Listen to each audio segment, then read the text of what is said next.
पोरगी सोडून गेल्यापासून ते प्रेमला याडेवाणी करतो. मी तर ऐकलं डोक्यात चक्कर बसायचं. अयो काय वास येत आहे बाबा तिथं. अरे लयच नाकन तेन मुरडी तो काय भानगडी. मधमाशी गेली काय नाका. मधमाशी नाही गेली मग काय आहे, त्या सरपंच तिकडे त्या पटराला वावर काढलं 1 एकर. हा तिथं काय झालं त्यांनी येरी धरली हा आणि असा पेट्रोलचा वास येतोय ना, सगळे कामगार ती येरीचं काम सोडून गेलेत निघून. काय ते सारा पेट्रोलचा वास येतोय तिथे. असं होय. हा त्याच्यामुळे मी चाललोय घरी, म्हणलं आता चला. अरे नाकन तेन कस तरी झालंय मा त्या वासाने पेट्रोलच्या. मळमळच होत असं नाही की नाही भाऊ. अरे तू आताच घरी जाऊ नको, बाळू लय कामाचा माणूस आहे आपल्या. बस बस बस बस. ते वरच्या नदीच्या कडाला सरपंचानी वावर काढलं. हा तिथं त्या नदीच्या कडाला. बरं बरं बरं. किती खर्च आला रे तिथं? काय 2 लाख मी माझ्या हातानेच काढलंय वावर ते. आणि विहिरीला काय पाण्यावर काय म्हणला? पाणी कायचं कोरडी. मग तवंग काय आला म्हणला त्याच्यावर? ह्याच्यात मग काय ते निसता पेट्रोलचा वास येतोय भाका भाका. ते सारे कामगार हे गेले भयभीत झाले, सारे गेले काम सोडून. मी म्हणलं चला आपलं घरी जाऊन पडावं आपलं निवांत. लयच वास येतोय का रे? निसता वास कानात नाकात सगळा माझ्या अंगाचा वासच त्या पेट्रोलचा येतोय तिथे. बरं बरं बरं ठीक आहे ठीक आहे. चला जाऊ का? थांब. आणि ते सरपंचाला सांगू नको की मी प्रश्न विचारले म्हणून वावर केवढ्याचं काय ते. त्याच्या मी काय सांगतोय सरपंचाला, आणि मला काय करायचंय? एक तर वैतागलं मी तिथं कामाला करून, आणि आता कुठे जाऊ सांगायला? जेवण जेवण करा. हा जातो. आराम करा आपला. अयो घंटे अरे वेगळंच काहीतरी दिसतंय याचा वास म्हणलं. हा कानात वास कस कसं आता काय एखादी वीर बीर लागते का काय याची? लागू शकते बरं का. एक काम करा, आता मी गेलो तर लगेच कळण कशाला चेअरमन तिथं काय. तुम्ही 2 जण तिथं जायचं आणि सगळा आढावा घेऊन या तिथं काय नेमकं काय प्रकार झालाय. खरंच पेट्रोलची खाण लागली का वेगळंच काय आहे हे सगळं तुम्ही शोधून या. जातो पण थोड्या वेळ जातो. का बरं? आता भूक लागली, काय ते खावं लागेल. काय खायचं नाही एवढं महत्वाचं काम आहे अरे ते खाणे. पण तसं नाही चेअरमन, उन्हात आणायचं. पण आता ऊन पण केवढं आहे. मला माहिती आहे तुमचं ना नाटक कमत चालत असते. नाही नाही आहे तेवढं ऊन. आता थोडस काय आहे, त्याला भूक लागली, ऊन लागत. 20 रुपये. हा जर तुला 50. आता इधर एक काम कर, 50 द्या आणि 2 50 घ्या. बर बर बर. आणि तिकडे खा बिस्किट खात जा किंवा फरसाण खात जा. पण सगळा इत्यंभूत प्रकार काय येऊन सांगा. ओके जाऊ मग. चलो. काम असं ना आम्ही व्हायला पाहिजे. सगळं सर्व्हिस करून यायचं. विषय नका तुम्ही करू. सगळी उत्तम भूत माहिती काढू. पासा तुम्ही थोडा वास आल्यावानी होत आहे ना. थोडासा वास येतो बघ पेट्रोल. मंद झुळके एकदम. जसं जसं जवळ जाऊ तसं तसं भाग पैन वाढलं. तीव्रता वाढली. गंठ्यान कांबले पाठवलेत बरं का खरं. पण माझ्या डोक्यात जसं आहे तसं घडायला पाहिजे. खरंच त्या जमिनीत आहे ना अशी पेट्रोलची खाण सापडायला पाहिजे. सरपंचाला काही सांगून आपण ते वावर विकतच घेऊ. तसं घडायला पाहिजे ना. जर तसं घडलं ना आयला भारत सरकारला मीच पेट्रोल विकेन. कायला दुबईला जाता म्हणून हे आपल्या शेतातून पेट्रोल घ्या. काय मग पैसेच पैसे. मग काय आमदार मीच आणि खासदार मीच. कशाला सरपंचाच्या मागं लागतोय मी ग्रामपंचायतसाठी. पण यायनात कशी आहे अजून.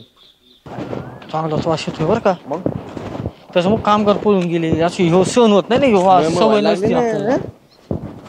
आता वासड्या तेवढं डोकं उठलं झालं. कस तरी व्हायला लागलं होतं वास. चोरमन बातमी खरी. काय बोलतो? नुसता वास येतोय भाका भाका भाका भाका. म्हणजे 100% त्या विहिरीत पेट्रोलची. डोकं उठले डोकं त्या वासाने. आम्ही किती लईतले हार्डली 3-4 मिनिटं होतो तिथं. नको नको झाले त्या वासाने. बाळाभाऊने कसं सहन केला असेल त्यांचं त्यांना माहिती. ते काम बरोबर झाले गेले असतील तिथून तर त्यांनी काय त्रास सहन केला असेल होय गंठन. अरे तुम्हाला समजतंय का याचा अर्थ काय? गुप्त खजिनाला सापडलाय. गुप्त खजिना म्हणजे तेल विहीर सापडली आपल्याला पेट्रोलची. पेट्रोलची विहीर. आणि मग आपल्याला ते वावर घ्यावं लागतं. घ्या घ्या. सरपंचाला कळूच द्यायचं नाही. अहो पण मी काय म्हणतो चेअरमन, तुम्ही लवकर घाई केली तर ठीक आहे. तर सरपंचांना जर खबर गेली, सरपंचांना कळलं की तिथं आपल्या वावरामध्ये जर तेल आहे, खनिज आहे किंवा जे काही आपल्याला पेट्रोलचे संसाधन तिथून येणार आहे, ते कशाला विकतीन? अरे ते सरपंच कव्हा वावरात चक्कर मारायला येणार आहे कव्हा सरपंचाला कळायचंय. मी आता आहे ना जातो सरपंचाला असा बनितो आणि ते वावर आपल्याला घेऊन लागतो. काय एक करता ती लय फायदा होईल गंटन का? फायदा होईल. ऐका ना, तुम्ही ते वावर घेतलं ना आणि तुम्ही मग त्यालाचे व्यापारी होता, मग मला एक उंट घेऊन द्या. हा मग तू उंटावर असा मग उंटावर फिरण विषय इकडे ना कम तो सोनेवाडी. मला मी तिथे इंचर बरोबर. अरे तुमची लय आयुष्य होणार आहे. पेट्रोल लागले म्हणजे तिथं आता तुम्हीच साहेब लोक तुमच्या हाताखाली 5-50 स्टाफ तुम्ही साहेब होणार. आपण समजा इंटरनॅशनल लेवलला कधी तुमचं नाही एक्सपोर्ट करायचं झालं ना, आम्हाला पण घेऊन जात जा डील बिल करायला. अरे हेलिकॉप्टरचं हेलिपॅड बांधू आपण तिथं जायलाच हेलिकॉप्टर आपल्याला हेलिकॉप्टरने जायचं आणि हेलिकॉप्टरने यायचं. आता तेलाच पेट्रोलचा भाव म्हणजे आता काय बरं 103 रुपये 94 पैसे. ऐका एवढं माहिती.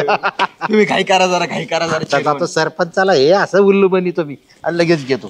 जा. लय भारी होईल. आला बेबे. काय गरम होतंय राव. तिकडे बसायचं एसीत तर आले इकडे गरमीत. अतिशय महत्वाचं काम आहे तुमच्याकडं. हा त्यासाठी काय महत्वाचे काम असेल आमच्याकडे. इथं गरम होते काहीतरी करा. काय गरमायचं इथं झाडाखाली बसलो आपण एवढ्या चांगल्यानं. पान तरी हालत आहे का? आता वातावरण तसं आहे ढगाळ वातावरण आहे त्यामुळे तसं होतच. पण मला काय म्हणायचं सरपंच, तुमचे विहिरीच्या पलीकडची एक वाटणी आहे तुमच्या वाट्याला आली 1 एकराची. तिथं काय आहे आमचा फार मोठा प्रोजेक्ट नडलाय. आम्हाला ती जागा पाहिजे म्हणजे मला तिथं वृद्धाश्रम टाकायचं. पठारावरली? हा नदीच्या कडेला ती पठारावरची. त्या जागेवर काय येऊन पडलं आता तिथं विहिरीचं काम चालू आहे. ती विहीर असू द्या पण काय झालंय आमची संस्था आहे. आम्हाला तिथं वृद्धाश्रम चालू करायची. आमची NGO आहे ती आणि ती जागा सगळी योग्य वाटते आम्हाला. तर एक चांगल्या कामासाठी ती जागा तुम्ही आमच्या संस्थेला विकावी. तिथं रस्ता नाही काय नाही दुसरी देतो तुम्हाला 1 एकर हायवे कडेची. नाही आम्हाला गावापासून लांब अशी शांत वातावरण, लोकांना वृद्ध लोकांना त्रास झाला नाही पाहिजे अशा ठिकाणी ती जागा पाहिजे आणि तीच योग्य. तुम्ही पैसे म्हणा आम्ही तुम्हाला दाम दुप्पट देऊ पण ती जागा आम्हाला. विहिरीचं काम चाललंय तिथं काय करता तुम्ही? एवढं पुण्याचं काम आहे राव. आम्ही वृद्धाश्रम काढतोय तिथं. तुम्ही काहीतरी चांगल्या कामासाठी विहीर दुसरीकडे घ्या राव. तिथं विहीर आम्ही उरलेलं काम आम्ही पूर्ण करू त्या विहिरीचं. पण तुम्ही जागा दुसरीकडे घ्या आणि तेवढी जागा आम्हाला देऊन टाका. चांगलं काम आहे म्हणून आम्हाला ती कसायची नाही किंवा प्रॉपर्टी म्हणून नाही. आयला साऱ्या पंचकृषीत होणे सरपंचाची जमीन विकली सरपंच जमीन विकायला लागला. नाही आम्ही विकायची नाही चांगल्या कामासाठी द्यायची. तुम्हाला वृद्धाश्रमासाठी जमीन द्यायची त्याचे पैसे देतो आम्ही तुम्हाला. किती पैसे देतात? आता काय चालू तुम्ही सांगा काय रेट चालू आहे तिचा? 20 लाख रुपये देऊन टाका एकराचे. काय सरपंच राव 2 लाखांनी खरेदी आहे त्याच्या शेजारची जमीन. आता आम्ही 5 एकर घेतली तिकडं कोणी फुकट घेतली किंवा कोणाला आंदन आली कोणी बक्षीस पत्र केली. माझ्या जमिनीचं 20 लाख रुपये एकराचा रेट आहे. 2 लाखांनी चालू आहे सरपंच एवढं नका वाढू. 2 लाख रुपये कोणच्या जमान्यात 1857 उठातून आले काय? 20 लाख रुपये एकरचा जमीनचा रेट असेल तर बोला नाही त्याविषयी सोडून. तिथं म्हणजे कमीत कमी 4 लाखाची विहीर झाली माझी आता तिथं आणि 2 लाखात काय कमी जास्त नाही व्हायचं 20 लाखापेक्षा. साहेब 18 लाख रुपयाची जमीन धरा 2 लाखाचा खर्च धरा आता केलाय मी त्याच्यावर. 20 लाख रुपये असेल तर बोला नाही तर जाऊ द्या तुम्हाला दुसरी जमीन देतो वृद्धाश्रमाला. बरं जाऊ द्या आता आमचं लयच काम नडलंय वृद्धाश्रमासाठी. तुमचं आता तुम्हाला 2 लाख किसार देतो मी लगेच. जमन का? ऑनलाईन नेट बँकिंगने देतो ना. नेट बँकिंगने येते 2 लाख रुपये द्या. मग आता काय आपण ते घरी विचारावं लागेल ना. मध्ये सरपंच लागला काय? अरे घरी सरपंचाला विचारावं लागत आहे म्हणजे बायकोचा विचार पाटलीनबाईचा विचार घेऊन यायचा आहे का तुम्हाला? तसं नसतं चेअरमन. पण घरी कसे असे गेले सकाळी गेले तर डोक्यात नाही संध्याकाळी अरे वावर जिंकून आले का अर्थ विकायचं नाही म्हणून मी तुम्हाला वारंवार सांगतोय. सरपंच जमीन विकत नाहीत वृद्धाश्रमासाठी देते. त्याचा फक्त मोबदला फुल नाही फुलाची पाकळी आम्ही तुम्हाला देतोय असं सांगा जरा. बरं ठीक आहे 2-3 दिवसातच खरेदी करून घ्या आणि लय बाबा नका करू. अरे त्या सरपंचाची जमीन घेतली त्या सरपंचाची जमीन घेतली. अहो सरपंच आम्हाला मी किती वारंवार सांगतो आम्हाला कसायला नाही घ्यायची ती. उद्देश वेगळा आहे. बरं ठीक आहे. तुम्हाला मागे 2 लाख रुपये ऍडव्हान्स 18 लाख रुपये पराग बिल्डिंगला 3 दिवसांनी जायचं कागद करायचा आणि तिथंच पैसे द्यायचे लगेच. तुमचा अकाउंट नंबर वगैरे आपले पहिले व्यवहार झाल्यामुळे माझ्याकडे आहे. तर तुम्हाला मी पैसे लगेच आल्यावर तुम्ही लगेच आले का नाही सांगा. 1 मिनिट थांबा. विचारता ते.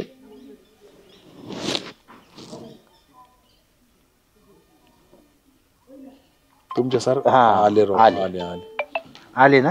आवाज बी आला राव हा आले का रे? मेसेज आला हा बरं 2 lakhs क्रेडिटेड HDFC बँक. एकदम व्यवस्थित. चेअरमन काय सौदा केला राव तुम्ही 2 मिनिटात. बरं आता सरपंच तुम्ही शब्दाचे पक्के, आम्ही शब्दाचे पक्के. आता 2 लाख रुपये तुम्हाला दिले म्हणजे कागद झाल्यासारखा झाला, शब्द आला. नाही ते बरोबर झालं पण कागद करून घ्या. ते होईल कागद उद्या परवाच करू आपण पेपर ते. पण आता आम्ही ताबा घेऊ का वावराचा? असं कोणी टोकनवर ताबा घेतं का? थांबा ना 2 दिवस. नाही नाही आम्हाला दम निघत नाही, आम्हाला तिथं लगेच. बरं एक काम करा उद्या सकाळ सकाळ कागद करून घ्या, दुपारी ताबा घ्या. पण मला काय म्हणायचं, आम्ही जाऊन ते वावर उद्या पेपर होईल पण आम्हाला वृद्धाश्रमात तेवढं नारळ तर फोडू द्या, तिथं ताबा तर घेऊ द्या. बरं बाबा जा, तुम्ही काय ऐकणार आहेत का? घ्या ताबा घ्या जा. बरं ठीक आहे, ओके डील झाली आपली, धन्यवाद. मग काय पेढे बिडे काय आहेत का नाही आता? अहो, पेढे बिडे काय तुम्हाला पार्टी देऊ, एवढं वावर भेटलंय आम्हाला म्हणले. बरं बरं बरं बरं जा.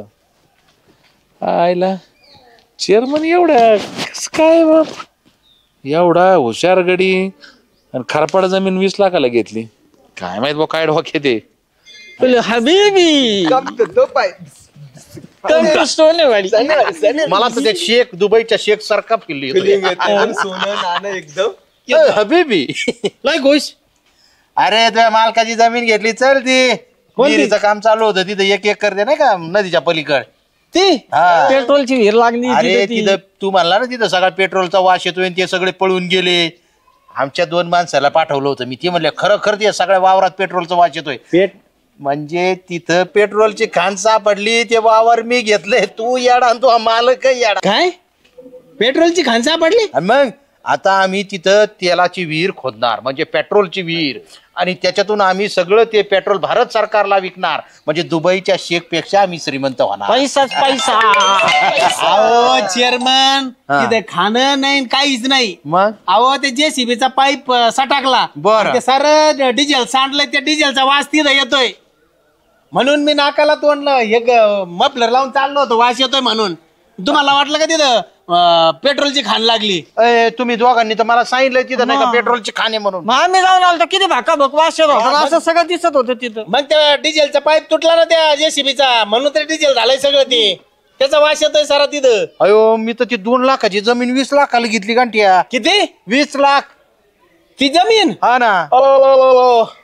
हायला काय चेअरमन काय करावं राव तुम्हाला. खायला आता तर तोंडात हाणायला माणूस नाही राहिलं बा.